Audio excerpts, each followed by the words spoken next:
If you blame Trump for the virus instead of a repressive communist government, you're a special kind of stupid. Let me get this straight. A party that supports abortion over life, illegals over its own citizens, and refugees over its own veterans is going to lecture me on morals? I don't think so, cupcake. Dear liberals, the right trapped me in a meme again. Please send help!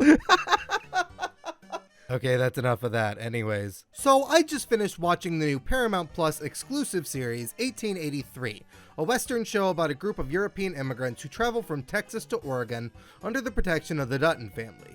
The show serves as a prequel to Yellowstone, a show I haven't seen and don't know much about. I should say straight up that Westerns are not my favorite genre, mostly because of the blatant racism and xenophobia a lot of them employ. Also the fact that I don't like a lot of Western cliches in the same way I enjoy cliches from other genres like horror or action. Also, like I said, I haven't seen the show that this show is a precursor to, so I'm probably not the most qualified person to say if this show is good or not. For all I know, this show could be a masterpiece to the trained eye of the average Western fan, and I could just be an ignorant fool. Especially since this show pulled in spectacular reviews, getting a 9 out of 10 on IMDb and an 86% on Rotten Tomatoes. So you might love this show, especially if you love Westerns and you love Yellowstone. But even my parents and my nana, who like Westerns more than I do, just didn't care for this one.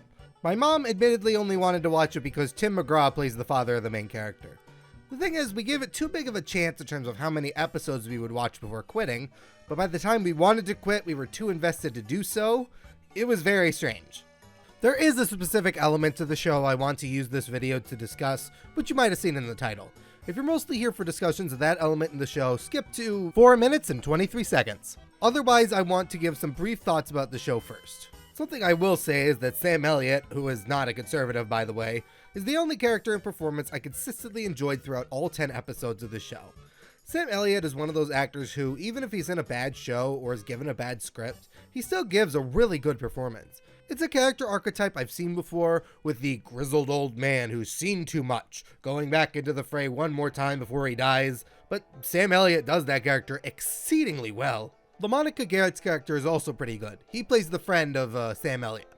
Other than that, I just don't care for the characters in this show. Tim McGraw plays the patriarch of the Dutton household, and he just combines the tropes of generic cowboy with generic overprotective dad. Neither of which are character types I care for much, and I don't think Tim McGraw is a strong enough actor to carry the character otherwise. Faith Hill is just the overprotective mom, and all the immigrant characters are extremely bland. Speaking of bland, just look at the show, look at the trailer. Another reason I don't like Westerns is how they botch up the colors of the West. They drain all the saturation from every shot, while bringing out the reds, and it just looks old and boring. And I don't remember a single great line from the whole show. None of the script really stood out for me. Even when interesting things were happening to these characters, there was no interesting dialogue to back it up, and everything just felt forced. My second biggest problem with the show is honestly how it's paced. The first half of the season was so fucking boring and slow. It felt like nothing really happened in those episodes. Then the second half of the season came out, and it felt like they crammed all the interesting stuff into those episodes. It felt like way too much, way too quickly.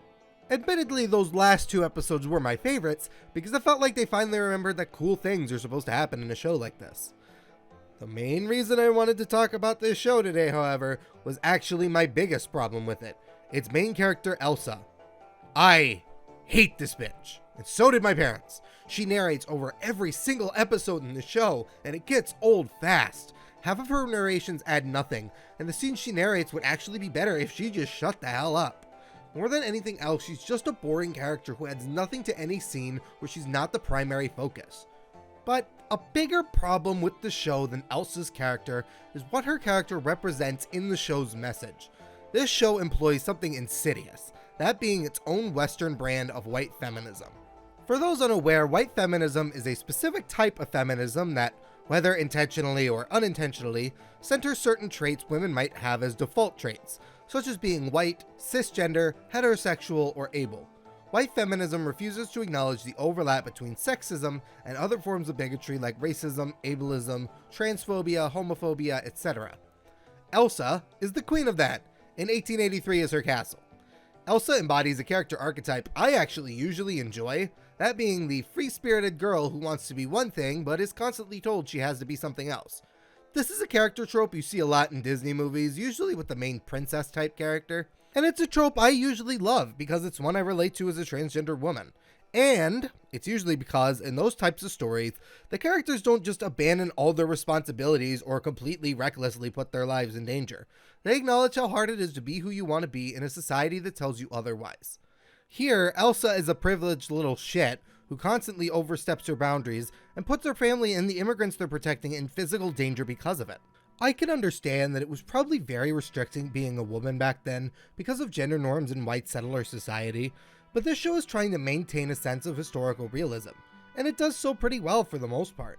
There are parts where Elsa almost gets killed for wearing pants in public with other Americans, and I just had to question what the hell she was doing. There are violent and brutal murders shown on screen of indigenous people and immigrants being mercilessly slaughtered, and slavery of black people is discussed as this show takes place after the Civil War.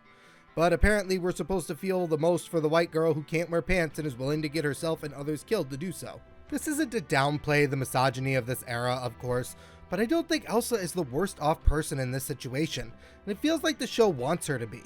And even then, she eventually marries a member of the Comanche tribe and they give her a Comanche outfit to just wear. And the show is like, oh, you're Comanche now. Like, what? Ugh.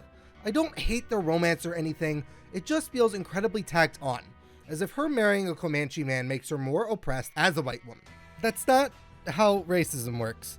The show is supposed to be empowering of women, but it's specifically white women who appropriate the cultures of indigenous people by marrying into a tribe. Speaking of indigenous people, this show kind of goes between different ways of portraying them depending on the tribe.